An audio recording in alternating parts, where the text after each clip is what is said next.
Recently, Johnny and I went on a trip to Europe, and I was reminded of the magic of travel. We hiked in the Alps of Switzerland, taking in the most majestic views all the way to a glacier. Then we went to Mallorca, Spain, where we hiked along the coast of the Mediterranean Sea and explored remote coves. Many of the trails on my adventures were labeled and accessible, but in my experience, that's not always the case. For people who are disabled, there aren't always many options to hike to the top of a mountain or explore a secluded beach. But Chilean adventurer Alvaro Silberstein, who uses a manual wheelchair, has found a way to do things like climb Machu Picchu, scuba dive in Mexico, and so much more. Now he's on a mission to bring experiences like these to thousands of other travelers with disabilities. I'm Shelby Stanger, and this is Wild Ideas Worth Living, an REI Co-op Studios production. When Alvaro Silberstein was 18 years old, he was in a car accident that left him paralyzed from the chest down. Before his accident, Alvaro had a dream to go to Torres del Paine National Park in Patagonia. Once he started using a wheelchair, he assumed it would be impossible for him to fulfill this dream. But in 2017, Alvaro and his incredible friends organized a trip to make his wild idea a reality. Alvaro became the first person in a wheelchair to complete the famous W Trek in Torres del Paine. The trip inspired Alvaro to co-found Wheel the World, a startup that empowers people with disabilities to travel without limits. Alvaro Silberstein, welcome to Wild Ideas Worth Living. Thank you, Shelby. Thank you for the invite. Very excited to talk with you. Well, I'm excited to talk with you. You had a really wild, beautiful, important idea to found Wheel the World. Let's go back in time. Before age 18, before you had this accident, were you always an outdoorsy kind of kid? Absolutely. So I grew up in Santiago, Chile. That could be like a very similar landscape as Denver, Colorado, or Sacramento in California, that you have like the mountains nearby, the ocean nearby. And I am the youngest of four brothers, and they always like push me with my parents to go camping, to go hiking. I did a lot of surfing, snowboarding, windsurfing since I was very young. So when I got my accident, it was really tough, especially like thinking that it would be impossible for me to have an active life. But through the process of getting used to my disability, I realized that I was wrong and it was possible. But for that to happen, equipment is needed, the help of your friends is needed, information is needed. So that's why we founded Wheel the World, to make people travel and go places. You said it was really hard to get back to a place where you wanted to go adventure again after you were 18. So it's been 20 years since you had this accident. I'm always curious about the mental game. How did you get yourself in a place where you're like, okay, I want to go adventure again? What was that journey like for you? It was a process, definitely. And at the beginning, you think it will not be the same, right? Okay, I will go camping with my friends, but it will not be the same. And through the process, you realize that you can still enjoy experiences with your friends, with people that you love, places that you love, and adapting to doing things differently, right? And being also okay receiving help. So, for example, yes, you were mentioning about adaptive surfing, right? Now, if I go surfing, I need help of 2 or 3 other people, right? I cannot do it by myself. But it's still amazing. I still enjoy it. And you end up realizing that you can enjoy life even if it's different from before. Many times it's hard. In my case, it took me 2-3 years to accept my physical disability, to accept that I would be dependent on different aspects of my life. But once that I accepted and I pushed myself to do the things that I really wanted to do, I realized that I was enjoying life same as I did before. Okay, so acceptance is really hard. And I think 2 to 3 years is actually pretty fast, especially when you're 18. You have a lot of juice in you at 18. So what was that process like? Did you talk to people? Did you have friends who were going through similar experiences? Was your family helpful? Was it therapy? Was it like seeing a movie? Was it everything? It was many things, but the most important thing was the support of my family and friends. I mean, they were there in the tough moments. They were okay helping me for going places or the things that I needed. So, for example, it took me a while to be independent as I am today.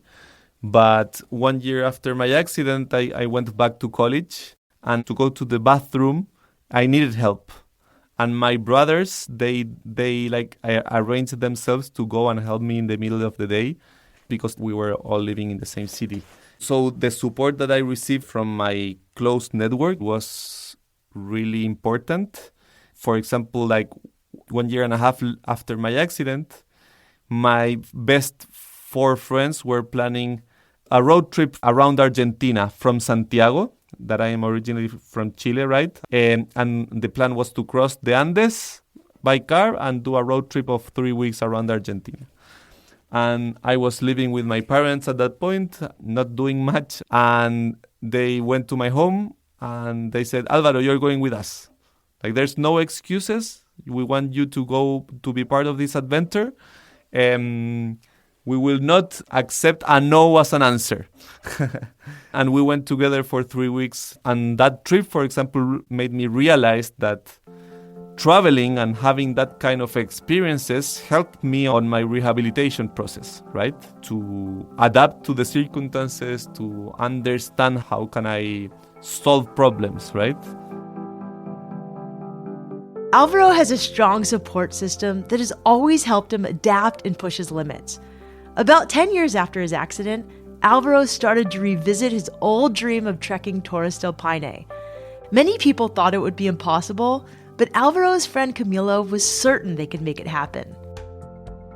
Okay, so you were 18 years old when you had this accident, and then you had this really wild idea not long after to go to Patagonia and to complete this really infamous hiking trek called the W Trek. And it's called the W Trek because when you look on it on a map, it kind of like the Strava of like lines look like a giant W. So I'm really curious, like when did this wild idea come to be? Yes, so before my accident, I was talking with a friend and we said, okay, let's work during the year to save money to do a trip every summer. And the first trip that we wanted to organize was Torres del Paine in Patagonia, because as Chileans, that was like the very first place that we wanted to visit.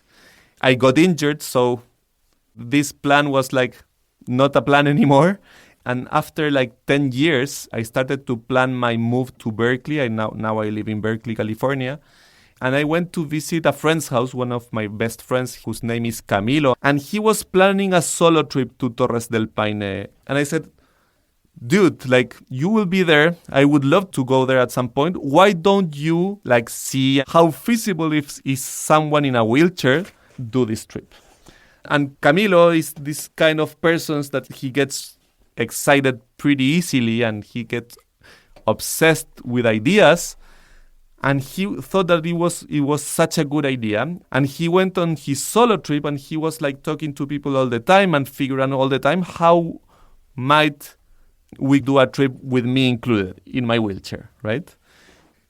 All the answers that he received was like, no, it's impossible. We have never seen a wheelchair here before. And it's most probably that it will be impossible to do. And that's because it's like rocky, tiny little trails. Like it's a 6-day hike. With a lot of slopes, very narrow trails that are not very well maintained. And it's just like in the mountains, right? To give some context, Yosemite National Park, you can have a pretty accessible experience in Yosemite National Park. But there's also hikes that are not accessible, right? As any other like mountain or national park. This one is all not accessible. Right? And when he came back from his trip, he was super excited to start figuring out on how we would do that trip. The first thing that we did was just bought the flight tickets to Torres del Paine. Yes, I love this. So I just wrote a book about wild ideas. And I was like, the first thing you got to do, if you have a crazy idea, a wild idea, is just book your ticket. And then you have skin in the game and you can't back out, even if you don't have anything else figured out. So that's what we did. Love it. And we bought the tickets, and I still like have that email where Camilo bought the tickets. He forwarded the tickets to me and the other 4 friends that got into this adventure, and he put in the subject, "Life is too short." And that was the moment that we started figuring out of how someone in a wheelchair would do this trip. And we realized that nobody else in a wheelchair did it before. And I was working for a startup that they designed like very high-tech wheelchairs here in the Bay Area. And I went to a conference, to an expo of different mobility devices. And I found that one of the companies that were there was a French company that manufacture hiking wheelchairs to go on hikes through trails that are not designed for a conventional wheelchair, right? It's a very special wheelchair that has only one wheel. It has someone pushing you from the back. It's an assistive device. People cannot use it by their own. So it's someone on the back that push you. Okay.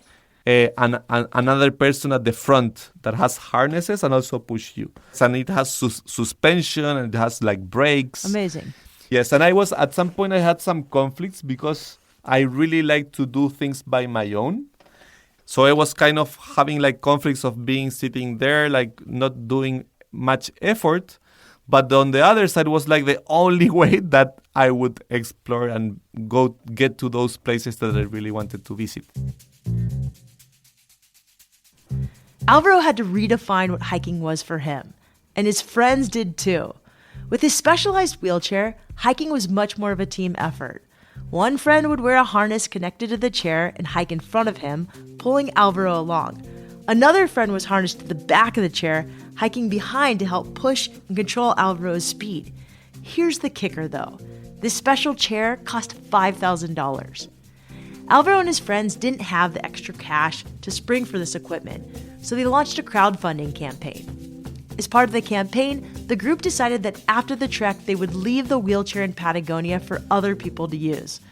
With this pay-it-forward mindset, they were able to raise the funds in just a few days.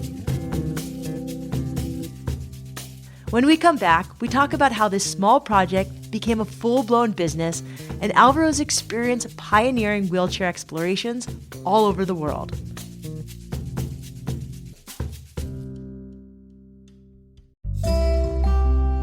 It's no secret I love to spend time outside. I'm always running on the beach, hiking in the mountains, or headed on a surf trip. But what I don't always love is trying to find the right gear for my next adventure. That's why it's so helpful that REI started its Editor's Choice Awards, a roundup of best-in-class gear tested by co-op staff and members. They even take into consideration how the product is made and the impact it has on the environment. These products are top performers in a round-robin field test. Some can last months or even up to a year. They take product testing very seriously. The REI editorial team does the heavy lifting, and we end up with great gear for our next run, hike, camping trip, or skiing and snowboarding experience. REI just announced the latest Editor's Choice winners for fall and winter. So if you're in the market for some new outdoor goodness, head to rei.com/editors-choice. That's rei.com/editors-choice.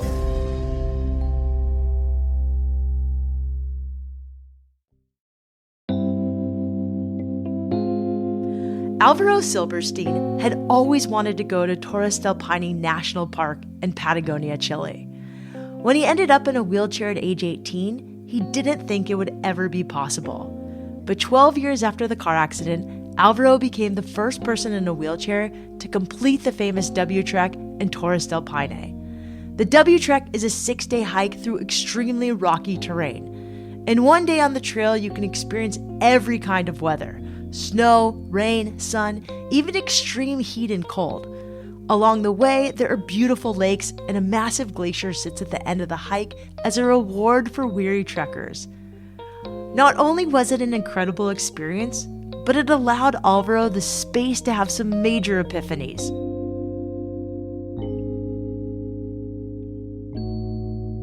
We did the trip and it was amazing. I mean, like the first day we started hiking, I was like looking around like the mountains the nature, the lakes, because this place it has seriously like a very special energy. And it was a moment also that I think I can do anything. My disability shouldn't be an impediment for anything that I really want to do. Alvaro realized that even if something seemed impossible, he could find a way to overcome whatever life threw at him. It helped that he had an incredible support system too. On the W Trek, his friends took turns hiking with a wheelchair, setting up camp, and making food. One of his friends even filmed their trek and made a short documentary. The film ended up going viral, both in the US and in Chile. And that's when the most important thing that happened in my life happened. It was not the trip. It was that then hundreds of people started reaching out saying how cool that trip that Alvaro did. I also have a disability and also wants to do it. So I'm just really curious, like you get all of this like publicity and all these people reaching out to you. What was that like? Like, all these people saying, "Oh my gosh, I'm just curious, like what went through your head when all this is happening?" Yes, I understood that there was something here, right? Like there was something here that was special. And more than the publicity and our story went viral. For example, Mark Zuckerberg posted a video with our story. Just Mark Zuckerberg, like Facebook meta guy. That was crazy. But the most important thing was like actually people willing to do this trip, and that was like our initial story. Like I didn't want to become the only one. I wanted to become the first one to then allow other people to repeat it. Just as they had promised, Alvaro left the wheelchair at an eco lodge in Torres del Paine for others to use and started spreading the word. And actually, like only 3 weeks after our trip, it was the second person that repeated that trip. And it was a family with a kid with a very severe disability that they lived in Punta Arenas. Punta Arenas is the closest city to Torres del Paine. It's like a 3 hours drive. And they knew about our story and they reached out to us because they said, okay, we never thought that it would be possible for us as a family to go to Torres del Paine, so we really want to do it. And we organized everything for them. When that second trip started, it was the same day that I was going back to Berkeley. And I was like freaking out, to be honest, because it is a complex trip, right? It's quite an adventure. So I had to disconnect from my phone, and I had like an 8-hour flight to, I think it was like Dallas that I stopped over. And when I landed to Dallas, I connected to my phone again. And the first thing that I see is like a picture of this kid with a huge smile. And I started crying. And when I started crying, like the person that was next to me in the plane said, like, "Are you okay? Do you need any help?" And I said, "No, I'm fine. I'm just happy," right? Over the next 6 months, Alvaro supported a handful of people with disabilities as they took on the W Trek. From there, he and Camilo started wondering what other places might be possible to visit in a wheelchair. How could they find adaptive equipment around the world for people to use? They made a list of all the places that Alvaro wanted to visit. Machu Picchu was next. How did you do Machu Picchu? I've been to Machu Picchu and it's not accessible at all. It's not accessible at all. And we have put together an experience that we figured out what are the accessible accommodations. We have an accessible transportation that gets you to the different places. And to get to Machu Picchu, we have also like a special hiking wheelchair, and we have like trained guides that will help you to go on the more challenged parts. Because yes, it's not accessible. And actually that story of Machu Picchu was also cool because I went before. I went when I was like 16 years old. And I went and I get to Machu Picchu by train.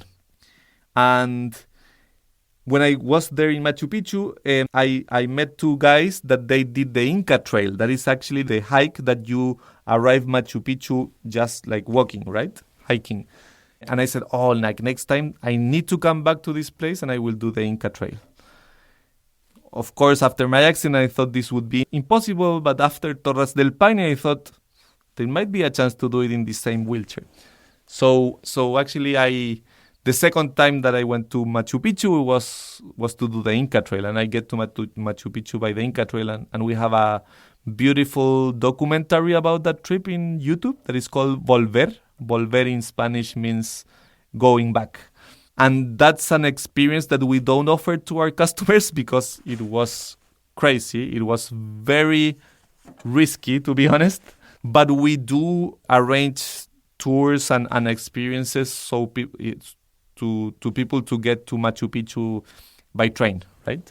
So that was the second destination, and then we replicated the same thing of working with local operators to design an inclusive experience with equipment, with assistance, with accommodation and transportation, and we did that in Machu Picchu, in Oaxaca in Mexico, in Maui in Hawaii, in Brazil. And we started to have customers that started to book trips to these destinations. And that's when we decided to expand because people started to reach out saying, I love your adventure in Torres del Paine, but there's no way that I will take the risk going there. But I really need to find an accessible hotel to go to Rome. When Alvaro and his team started getting some more basic accessibility requests, they realized how desperately needed they were. People with disabilities don't just want to climb mountains. They also want to visit international cities and know that their equipment is going to fit in their hotel room or that they'll be able to get into the shower. Wheel the World started offering not just adventure trips, but also a database of accessible hotels and tours. Since that initial expedition to Patagonia in 2017, the company has helped more than 5,000 people book trips to over 200 destinations. What are the biggest impediments to adventure when you have a disability? What are some of the things that people are most concerned with, and how are you guys addressing them? I think that the challenge is getting to know the place in advance, right? How I will get to the bathroom, right? That's one of the challenges. Where I will sleep, right? How I will get to some place, right? It depends so much on the person, right? Because one of the things that we have learned so far is that every disability has a spectrum. Every person with disabilities have different needs. So it's all about the information, having the detailed information of what you will experience when getting there so you can prepare in advance, right? So that's pretty much what we are doing, raising information, and many times the answer can be no, right? For example, our experience in Machu Picchu, we cannot handle power wheelchairs. Not because we don't want, it's just because the train that gets you to Machu Picchu, they cannot store power wheelchairs that are very heavy and that are way larger than manual wheelchairs. So that's what we say to our customers. If you are in a power wheelchair, unfortunately, we cannot make this trip happen, but we can take you to Costa Rica because we have an amazing transportation there to even get you to Tortuguero, that is a place in the middle of the jungle, right? That's so cool. Yeah. So we like to build that credibility through information and through matching the needs of our customers with what's actually the experience. We have done a lot of trips that have different complexities. You don't need to do the whole W to get an amazing experience there, and we can recommend you to go to the more easy parts. We at first were very focused in adventure travel, and now we have expanded to also allow people to find accessible transportation in Barcelona, or the accessible things to do in New York, or the accessible accommodation to stay in Berlin, right? We have expanded ourselves to be able to also impact more people and not the only ones that really like adventures and the outdoors. Wheel the World quickly expanded to fill a gap in the travel industry, from urban international travel to outdoor adventures. They have hiking wheelchairs in more than 30 destinations around the world, plus other equipment for activities like adaptive kayaking and cycling. Alvaro, thank you so much for coming on Wild Ideas Worth Living. I love your energy, your creativity, and I love Wheel the World. If you want to learn more about Wheel the World, check out wheeltheworld.com. To get in touch with Alvaro directly, You can find him on Instagram at ALVASIL. That's ALVASIL. Wild Ideas Worth Living is part of the REI Podcast Network. It's hosted by me, Shelby Stanger, produced by Annie Fassler, Sylvia Thomas, and Sam Piers-Nitzberg of Puddle Creative, and our senior producer is Jenny Barber. Our executive producers are Paolo Motola and Joe Crosby. As always, we love it when you follow the show, take time to rate it, and write a review wherever you listen. And remember, some of the best adventures happen when you follow your wildest ideas.